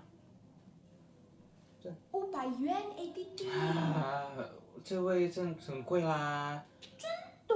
iPhone 是我的朋友，不要辩驳啦。750给你，4位元钱。不要啊，我这样卖这边，我要300元。我没有赚钱啦，那我给你400元，也给你700。在哪里你都有变300啊？是中式啦，不会725，好不好？我要300元啊。400。300 cash 啊 ，cash。300只是。来。哎，弟弟，给你来，给你3拜，父子贤观。 Ya, itu adalah mereka menceritakan kalau orang Cina itu kan ini ya, jago nawar. Tawar terus sampai bisa dapat harga yang diinginkan. Itu kelompoknya Kak Kasep sama Kapten Dore ya. Jangan ilfil buat cewek-cewek yang ngefans sama Kak Dore ya, wis gitulah kelakuan. Kumisnya tadi pakai apa, Bu? Kayaknya itu spidol deh, Bu. kumis. Kalau nggak spidol apa tempelan gitu ya. Nah, ini kelompok Jepang. Kelompok Jepang ini kelompoknya Kak Andre Hatansa sama Kak Vicky.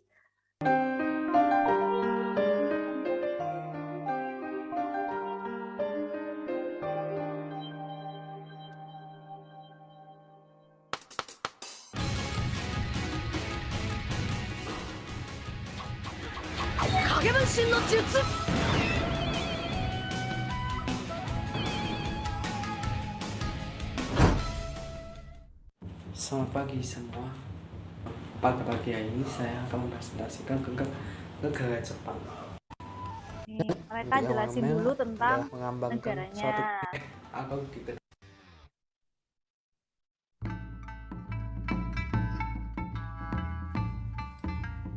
Konnichiwa. Watashi wa Arjun. Di sini saya akan menjelaskan tentang komunikasi verbal dan non-verbal di negara saya, yaitu Jepang. Agung nanti nggak boleh loh ya niru Arjun gini. Boleh all in all outnya boleh, all outnya boleh. Kita gunakan yaitu membungkuk 45 Sini derajat lihat. dan pandangan ke bawah. Jadi biasanya gini, komenasai. Nah, itu untuk meminta maaf ya teman-teman. Dan yang kedua yaitu watashi, itu namanya menuju dirinya sendiri. Nah, gerakan non-verbalnya. Nah, ini adalah all outan teman-teman kakak kelas kalian 2019 gitu ya untuk meniru geisha. Nah, Geisha ya, Bu ya. Geisha. Nah, nanti teman-teman, Bu, apakah negaranya sama kayak kakak kelas? Oh, jelas tidak. Tentu tidak. Kan saya sudah tahu ya. Saya sudah dikasih info kan sama teman-teman kakak kelas tahun lalu. Oh, negara Jepang, negara Korea, negara Cina tuh kayak gini loh, Bu. Nah, kan saya sudah tahu ya. Kalau sudah tahu, ya tidak akan saya ulangi gitu kan. Nah, saya memilih 8 negara yang akan teman-teman presentasikan gitu ya. 8 negara ini akan dipresentasikan oleh 8 kelompok, semuanya di kelas A dan juga di kelas B. Apa saja negaranya? Ada 4 pertama, yaitu Afrika Selatan, Brazil, Rusia, Jerman. Nah, ini yang daerah-daerah sana gitu ya. Kemudian yang di daratan tengah ke timur, nah ini ada Swedia, Turki, Thailand, dan Australia. Jadi ada 4 negara ini, Afrika Selatan, Brasil, Rusia, Jerman, dan Swedia, Turki, Thailand, dan Australia. Nah, gimana Bu caranya kita tahu kita dapat negara apa? Nah, ini saya mau melakukan pembagian undian, dimulai dari kelompok kelas A. Nah, ini saya berikan kesempatan untuk masing-masing kelompok untuk memilih ya, dari karakter Marvel yang sudah saya tuliskan ini, teman-teman mau milih yang mana? Saya mulai dulu dari kelompok 1, Leticia, Angeline, Auriel, siapa nih yang mau mewakili? Sebentar Bu, masih mikir. Aduh, nggak usah dipikir, bukan soal. Ini bergantung pada amal dan ibadah kalian. Kelompok 1, kelas A. Iron Man Bu, Leticia. Iron Man, Bu. Iron Man ya. Oke, kita tahan dulu. Berarti Iron Man sudah tidak boleh dipilih. Kelompok 2, Bowen, Jason, Patrick, milih apa? Kita pilih Hulk, Bu. Hulk. Oke, Iron Man, Hulk nggak boleh lagi dipilih. Kelompok 3, Anissa, Maureen, Devina, Natali, Ginza Putri. Nomor 3 pilih Thor, Bu. Thor, oke. Iron Man, Hulk, Thor nggak boleh dipilih lagi ya. Kelompok 4, Theo Malus Agung, Obelix, Bagas, Ahmad Rehan. Saya pilih Kapten Amerika, Bu, kelompok 4. Kelompok 4, Captain Amerika. Iron Man, Hulk, Thor, Captain Amerika nggak boleh lagi dipilih.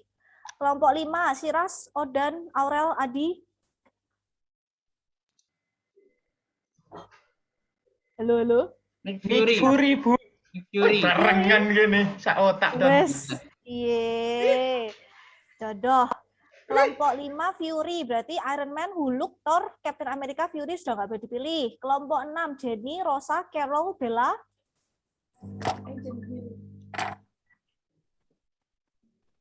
Halo, kelompok 6. Halo, Agent Hill, Ya. Bu. Agent Hill, oke. Iron Man, Hulk, Thor, Captain America, Fury, Hill. Nggak boleh dipilih lagi. Kelompok 7, Susania, Lolita, Vina. Tinggal, oke, Black Widow. Berarti kelompok 8, mohon maaf. Karena kemarin kalian memilih kelompok 8, dan terakhir ternyata saya panggil, kalian mendapatkan Hawkeye.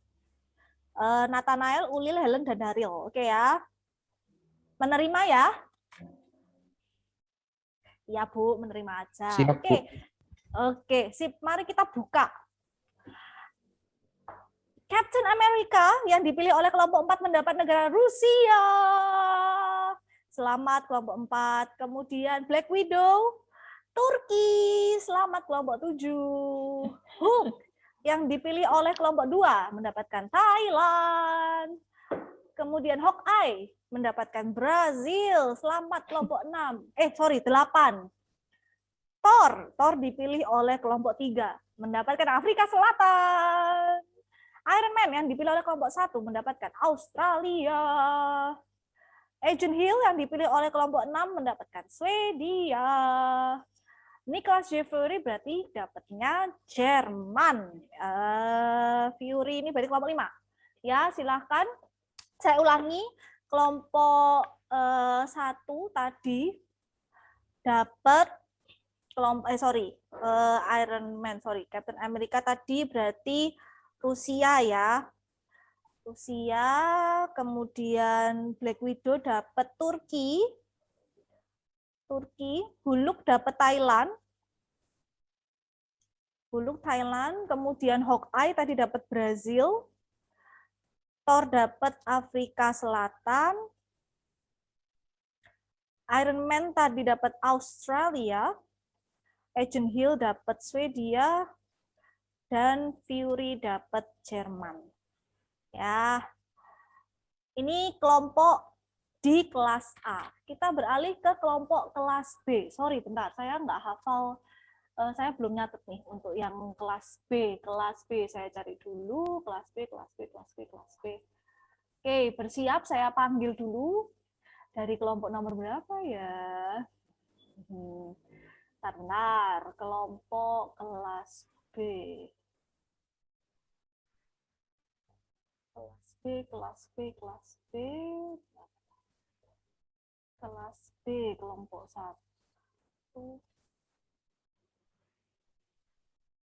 Sorry, tadi yang saya panggil itu kelompok kelas B ya? Kelas B, iya Bu. Oh, sorry, kelas A ya berarti ya sekarang. Sorry. Kelas A. Sorry teman-teman, tadi kelas B dulu ya. Saya ketukar berarti Bu Andiwi, mohon maaf. Kita ke kelas A ya Bu Andiwi, mohon maaf. Iya. Saya salah ternyata ini ya. Oke, bentar. Saya copy paste dulu. Bentar. Oke, bersiap ya kelompok kelas yang ada di kelas A. Kalau saya panggil berarti saya akan mintai kalian memilih. Oke. Bentar. Oke. Kelompok kelas A. Nah, saya share. Nah, ini. Kelompok kelas A, kita mulai dari kelompok paling bontot nih.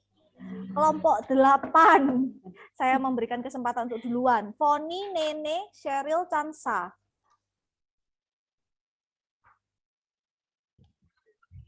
Saya pilih Chansa? Iron Man, Bu. Iron Man. Oke, Iron Man ya, kelompok 8. Kelompok 7. Angel, Hadasa, Ricky, Agung. Kita milih Black Widow, Bu. Cantik soalnya. Waduh. Ya, oke. Iya, Bu. Cakep. Kelompok 6, Velita, Adeline, Kevin. Siapa yang mau mewakili? Halo, Velita, Adeline, Kelvin. Kapten Amerika. Kapten Amerika. Oke, kelompok 5, Adam, Kirana, Santi, Hajar Kanisa. Thor, Bu, Thor. Thor. Oke, the mighty Thor. Kelompok 4, Natasha, Jacqueline, Tiara, Joseph, Christian. Pilih apa nih? Bu, misi Bu, itu Iron Man-nya ada 2 ya? Oh my God, you right. Oke, bentar. Iron Man kelompok 8, kalian pilih yang atas apa yang bawah? Nano pilihan mana? Nah, atau temanku kelompok yang lain? Yang atas saja ya? Atas Ya, ya? yang atas saja. Oke, yang atas. Oke, thank you reminder-nya. Ini kelompok 4, Natasha, Jacqueline, Tiara. Nick Fury, Bu, Nick Fury. Fury. Berarti Iron Man atas, Black Widow, Captain America, Thor, dan Fury sudah terpilih. Kelompok 3, Azalea, Fikri, Krista, Yafrina, Tito, Rangga. Agent Hill deh, Bu. Udah, boleh mau pilih? Iya. Belum. Oke. Kelompok 2, berarti yang belum kepilih Iron Man yang bawah sama Hawkeye. Kelompok 2, Stefani, Arista, Kenneth, Gagas, Galung.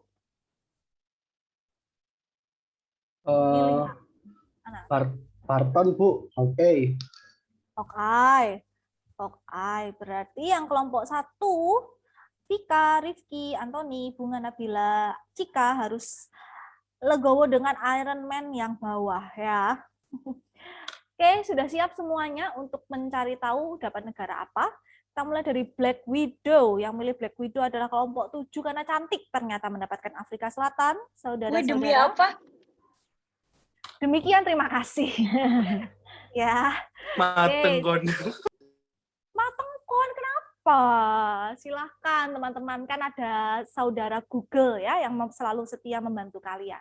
Kita lihat Thor yang dipilih oleh kelompok 5 mendapatkan Germany. Kemudian yang milih Nick Fury, kelompok 4 bersiap-siap mendapatkan Swedia. Di Iron Man yang atas, berarti kelompok 8 ya, mendapatkan apa? Thailand. Oke, Agent Hill yang dipilih oleh kelompok 3 mendapatkan Brazil. Captain America yang dipilih oleh kelompok 6 mendapatkan Rusia. Oke. Yang memilih dengan legowo Iron Man yang bawah adalah kelompok 1 mendapatkan Australia.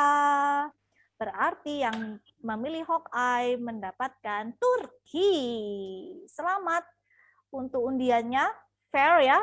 Teman-teman memilih undian, jadi tidak memilih negaranya. Silakan teman-teman bisa mulai browsing gitu ya di Google untuk membantu teman-teman mengerjakan tugas sesuai dengan yang saya sudah sampaikan tadi ya, 3 elemen yang harus teman-teman lakukan dalam penjelasan di video kalian ya. 3 elemen itu harus ada dan terjelaskan secara baik. Ada pertanyaan dulu untuk tugas untuk AFL.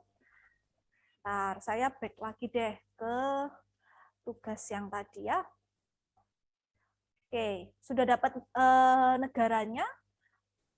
Silakan teman-teman mempresentasikan 3 elemen dari negara-negara tersebut, identitasnya, tadi seperti yang saya bilang, ciri komunikasinya alias bahasanya secara verbal maupun non-verbal, kemudian budaya negaranya. Adakah mereka memiliki suku bangsa dan mereka memiliki tradisi yang selalu lestarikan gitu ya.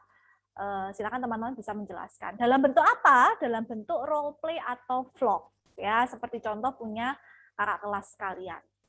Silakan setelah selesai diedit dan sudah final, teman-teman upload ke YouTube salah satu aja dari anggota kelompok kalian. Yang mengumpulkan ke e-learn juga salah satu dari kelompok kalian saja. Jadi nggak usah semua yang ngirim ya.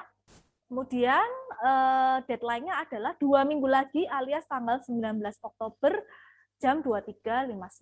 Ada pertanyaan dulu untuk tugas AFL 1? Nene kelompok 8 itu nama lengkapnya siapa? Nene. Nene? Adriana. Oh ya. Adrien ternyata. Ada pertanyaan? Wah, sudah paham. Oh, Syira, silakan. Bu, untuk video yang tadi contoh itu bisa diakses di mana ya, Bu? Untuk kalau kitanya masih bingung gitu, Bu. Oke.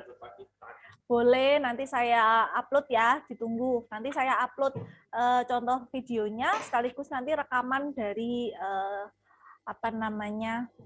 gini aja deh, saya upload rekaman kelas kita.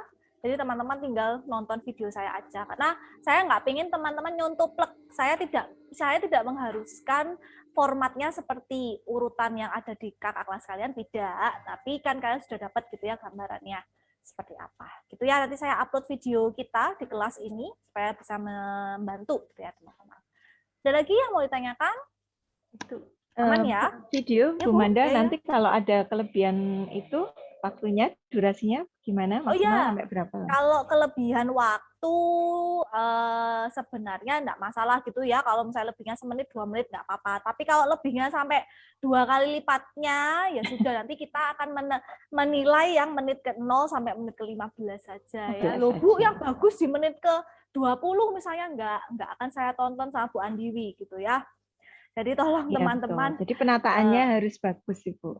Harus lengkap gitu. Lengkap. Makanya urutannya. 15 menit itu kalau menurut saya sudah cukup ya, karena kakak kelas kalian yang tadi videonya itu juga cuma sekitar 14 menit, 13 menit itu pun sudah menjelaskan 3 elemen ini. Sudah, kalau sudah, saya mau menjelaskan tentang kelas kita minggu depan. Nah, kenapa Bu, kok videonya dikumpulkan 2 minggu lagi? Nah, good news teman-teman, kita minggu depan akan berganti jadwal kuliah. Saya ulangi lagi.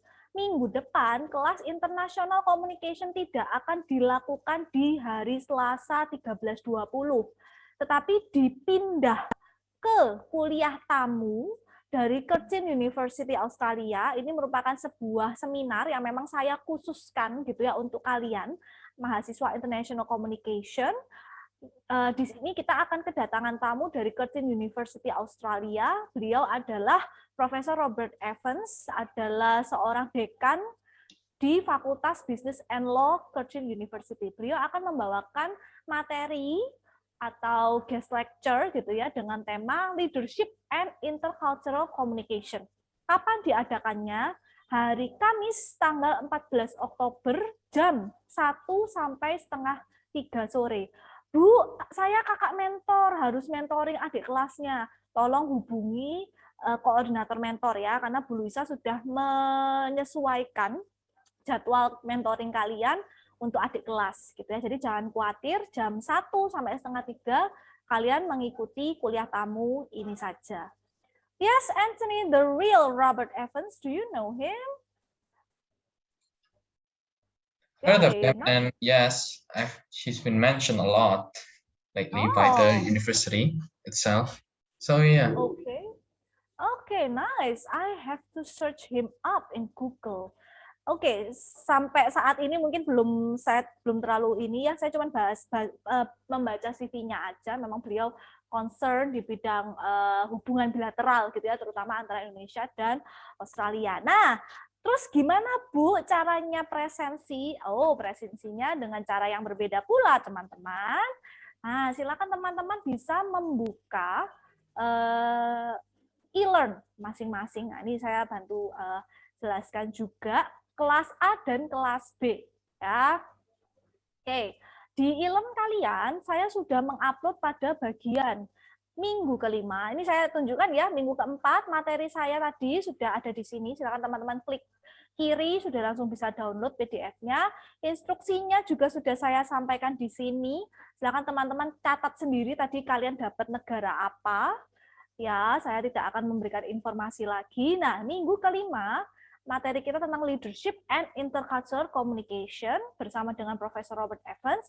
Tapi sebelum itu akan ada UC Global Chat karena kita kerjasama dengan departemen yang namanya Networking and Partnership atau NNP, Universitas Putra. NNP ini ada departemen yang mengurus tentang kerjasama internasional dan juga dengan mitra perusahaan. Jadi kalau teman-teman besok mau cari tempat magang untuk mata kuliah magang, kalian bisa dibantu oleh NNP. Termasuk juga kalau teman-teman sudah lulus jadi alumni UC, ada banyak sekali lowongan pekerjaan yang disampaikan oleh industri ke NNP untuk ditawarkan ke alumni UC. Jadi NNP ini mengurusi kerjasama gitu ya, baik dengan sesama universitas untuk hubungan antar universitas maupun dengan industri. Nah, acara ini akan sebenarnya live di YouTube dan juga UC Vcom Radio, tapi teman-teman karena ini mata kuliah atau kuliah tamu ini memang saya khususkan untuk teman-teman mata kuliah International Communication, kalian akan hadir live di Zoom-nya. Ya, gimana caranya? Silakan teman-teman akses di Bitly ini. Jadi untuk teman-teman, Oh, nanti untuk join Zoom-nya, saya akan, Untuk join Zoom-nya, silakan join pakai ini, meeting ID ini dengan passcode ini. Ya, silakan teman-teman bisa join. Nah, early warning, seluruh rangkaian acara akan menggunakan bahasa Inggris. Ya, jadi nanti acara akan dibuka, Zoom akan kita buka jam 12:30 untuk technical runs, ya kita akan briefing dulu. Kemudian akan dibuka oleh Head of NNP, ada Mrs. Suryani. Kemudian kita mulai dulu dengan UC Global Chat bersama Miss Minacho. Kemudian baru akan dilanjutkan oleh Profesor Robert Evans. Ya, nah, apa yang harus teman-teman lakukan sebagai bukti kehadiran kalian? Kalian harus mengumpulkan resume individu sebagai bukti presensi kelas week 5. Semua mahasiswa harap membuat resume dengan ketentuan tulisan. 1. Menggunakan bahasa Indonesia.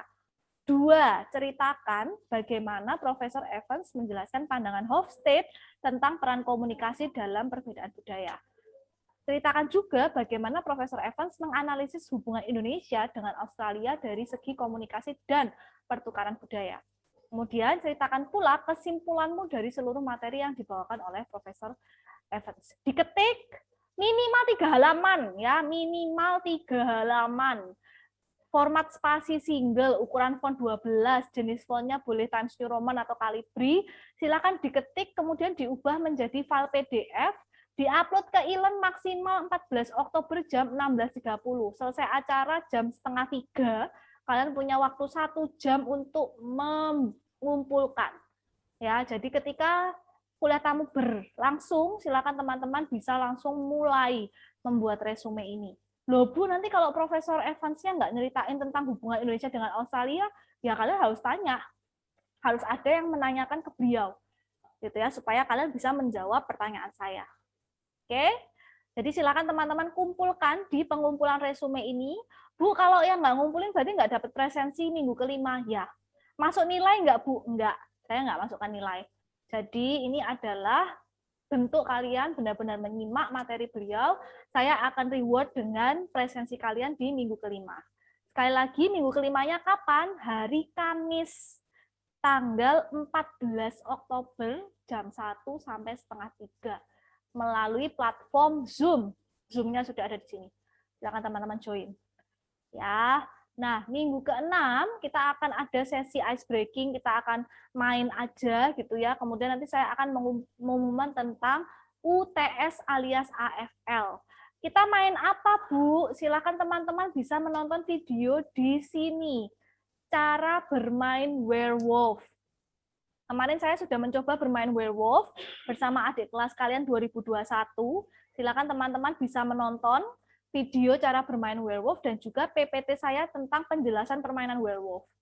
Ya, nanti kita akan bermain di minggu ke-6, sekaligus saya tutup dengan pengumuman AFL atau UTS. Loh Bu, terus tugas AFL satunya dikumpulkan kemana? Dikumpulkan di minggu ke-6. Di sini sudah ada pengumpulan link YouTube AFL 1 kelompok. Ya, silakan teman-teman mengumpulkan hanya linknya saja. Gimana cara mendapatkan link YouTube? Teman-teman klik share. Ya, teman-teman, yuk dilihat layarnya. YouTube kan kalau teman-teman membuka video, kalau teman-teman upload, kalau teman-teman mau share videonya, bukan link yang di atas ini yang di-copy. Yang diklik adalah yang share. Pejuang keseruan, Fanta. Bikin Yang hari yang seru, di-copy lebih adalah berasa. link yang pendek ini ya, teman-teman. Jadi bukan link yang di kotak atas. Ya, jadi silakan teman-teman share link yang share. Ya, silakan teman-teman bisa mengumpulkan linknya di minggu ke-6. Ada pertanyaan untuk minggu ke-5 dan minggu ke-6? Enggak, Bu. Sudah lelah, Bu. Dari jam 8.20, Bu. Kelas CPR, Bu. Iya, saya tahu. Sebentar lagi ya, sebentar lagi. Sabar. Yuk, bisa. Gitu ya. Yuk. Ya. Ada pertanyaan dulu untuk AFL. Saya tidak menerima pertanyaan yang sudah saya sampaikan di hari ini ataupun di PPT saya. Ada yang mau ditanyakan untuk penjelasan minggu depan? Sementara Tugas. belum, Bu. Sementara belum. Bu, saya mau tanya boleh? Ya, Nenek, silakan. Itu apa namanya, kalau misalnya yang tentang videonya itu, kalau misalnya sebelum kita membuat itu, kalau Ada anjingnya menggonggong. kalau misalnya kita mau konsultasi dulu gitu gimana, Bu? Kayak maksudnya isinya tentang ini gitu. Boleh nggak, Bu? Atau kayak langsung aja gitu? Gini, teman-teman, sebenarnya kalau tugas, saya itu tidak pernah memberi kesempatan untuk mentoring. Karena kan sudah jelas ya elemen apa yang harus ada gitu ya. 1, 2, 3 gitu ya. Teman-teman sendiri gitu ya yang harus kreatif gitu ya untuk menampilkan itu. Tapi kalau memang teman-teman membutuhkan apa istilahnya bimbingan dari saya, boleh gitu. Tapi saya tidak menjanjikan ada waktu. Jadi silakan janjian dulu sama saya, bisa chat saya ataupun Bu Andiwi kalau mau konsultasi, boleh gitu ya, tapi kami tidak akan menjawab boleh atau tidak gitu atau pasti akan ada waktu gitu ya, karena saya juga ada kesibukan, Bu Andiwi juga ada kesibukan, saya juga ada anak skripsi yang harus juga lebih penting gitu ya untuk dibimbing. Nah, silakan teman-teman janjian dulu ya, Adeline kalau mau mentoring gitu ya dengan saya ataupun nanti dengan Bu Andiwi untuk kelasnya Bu Andiwi, silakan janjian dulu gitu ya. Oke, ada lagi yang mau tanya? Sudah?